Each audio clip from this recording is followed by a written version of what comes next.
Halo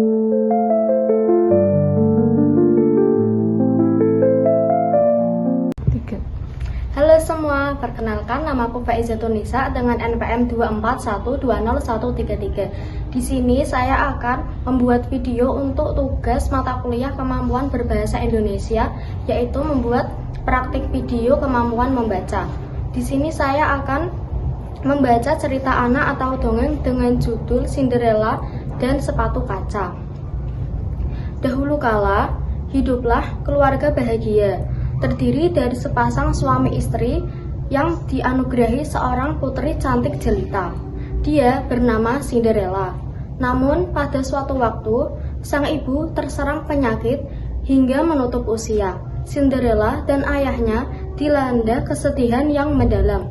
Berselang beberapa tahun, ayah Cinderella memutuskan untuk kembali menikah. Cinderella yang ingin ayahnya bahagia dengan senang hati mengizinkan pernikahan tersebut.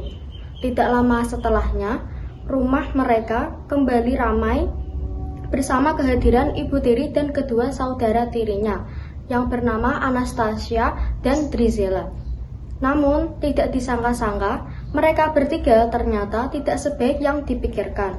Ketika ayah Cinderella pergi ke seberang pulau, ibu tiri dan kedua saudara tirinya memperlakukan Cinderella seperti seorang pembantu.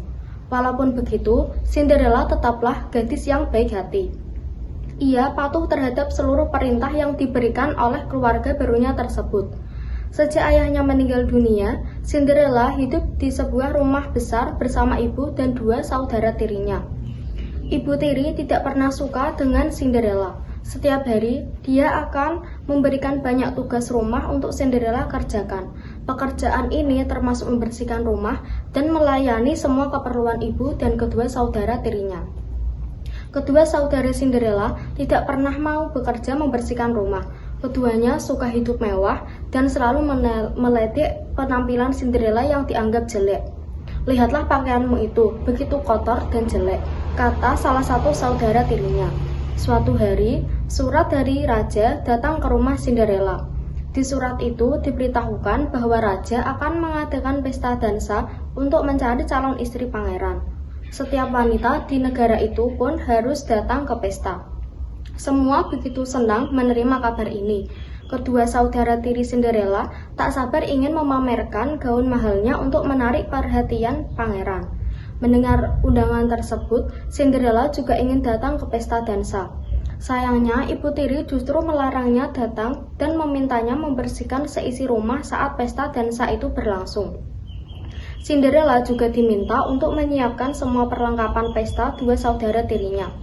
"Kamu tidak bisa pergi ke pesta dansa karena banyak pekerjaan rumah yang harus diselesaikan. Kamu juga harus membantu dua saudaramu untuk bersiap ke pesta. Kalau kamu mau datang, sebaiknya selesaikan dulu semua tugasmu," kata ibu tiri. Cinderella pun bekerja dengan giat untuk menyelesaikan semua tugasnya. Ia sangat ingin pergi ke pesta dansa. Sayang, usahanya tak membuahkan hasil baik. Masih ada pekerjaan rumah yang belum diselesaikan Cinderella, sehingga dia tidak bisa datang ke pesta dansa. Namun, karena telah terbiasa mengerjakan banyak hal, Cinderella berhasil menyelesaikannya dengan cepat. Setelah itu, dia segera mengambil gaun milik mendiang ibunya dan bersiap ke pesta dansa. Sayangnya, Anastasia dan Drizella melihat Cinderella yang tengah bersiap. Tidak ingin kecantikan Cinderella menyaingi mereka, keduanya pun merobek gaun itu. Cinderella menangis sedih karena gaun itu adalah satu-satunya gaun terbaik milik ibunya yang masih tersisa. Cinderella sedih dan berlari ke kebun untuk menenangkan diri. "Tidak ada keinginanku yang terkabul," kata Cinderella. "Itu tidak benar." Tiba-tiba terdengar suara di dekat Cinderella. Ia lalu menoleh dan melihat seorang wanita kecil dengan tongkat sihir tersenyum kepadanya. Dia ternyata adalah ibu peri.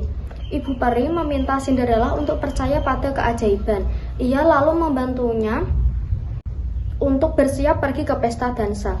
Ibu peri menggunakan tongkat sihirnya dan mengubah labu menjadi kereta kuda yang indah. Ia juga mengubah gaun yang rusak menjadi gaun yang berwarna biru yang cantik dan berkilau. Cinderella tampil begitu cantik dengan gaun berkilau berwarna biru muda dan sepatu kaca. Melihat penampilannya, Cinderella begitu bahagia dan tidak sabar untuk datang ke pesta dansa. Tidak berhenti di sana, dengan tongkat ajaibnya, Ibu Peri juga memberikan sepatu kaca untuk Cinderella. Dia juga mengubah 3 ekor tikus menjadi 3 orang pengawal. Pergilah ke pesta itu, namun ingat, kau harus pulang sebelum jam 12 malam karena semua sihir ini akan lenyap sesudahnya, ucap Ibu Peri kepada Cinderella. Terima kasih, tentu saja aku akan pulang sebelum tengah malam, jawab Cinderella dengan yakin. Karena bantuan Ibu Peri tersebut, Cinderella bisa menghadiri pesta dansa. Cinderella sampai ke istana. Ketika Cinderella sampai ke istana, semua mata tertuju padanya. Ia menjadi perempuan paling cantik yang datang ke pesta dansa itu.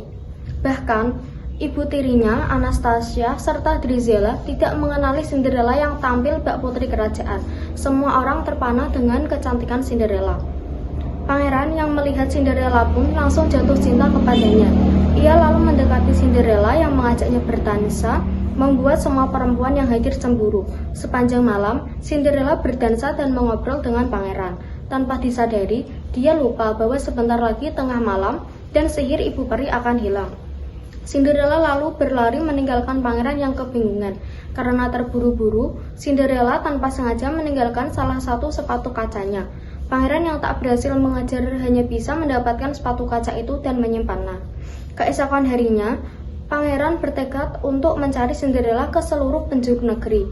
Ia meminta prajuritnya untuk memeriksa setiap rumah dan meminta setiap perempuan mencoba sepatu kaca yang disimpannya. Ketika sampai di rumah Cinderella, prajurit meminta 2 saudara tirinya untuk mencoba sepatu itu. Tetapi, sepatu itu tidak sesuai ukuran kaki keduanya. Ternyata, ibu tiri melihat sepatu yang persis sama di kamar Cinderella. Beliau mengunci Cinderella di kamar agar tidak dapat bertemu dengan pangeran. Cinderella yang bernyanyi untuk menghilangkan kesedihannya membuat pangeran mendengar suara itu. Pangeran dan para pengawal akhirnya menemukan Cinderella yang terkunci di kamarnya. Cinderella pun diberi kesempatan untuk mencoba sepatu tersebut setelah diminta oleh prajurit. Sepatu itu seperti menemukan pemiliknya karena sesuai ukuran kaki Cinderella, semua orang melihat itu terkejut. Cinderella akhirnya memberanikan diri mengakui bahwa dialah pemilik sepatu itu. Pangeran yang mengetahui kabar ini langsung bertemu Cinderella dan langsung mengenalinya. Benar, kamu adalah perempuan cantik yang aku temui di pesta dansa. Kamu adalah pemilik sepatu kaca ini, kata pangeran. Pangeran lalu langsung melamar Cinderella untuk menjadi istrinya. Cinderella dan pangeran akhirnya menikah. Mereka hidup bahagia selamanya.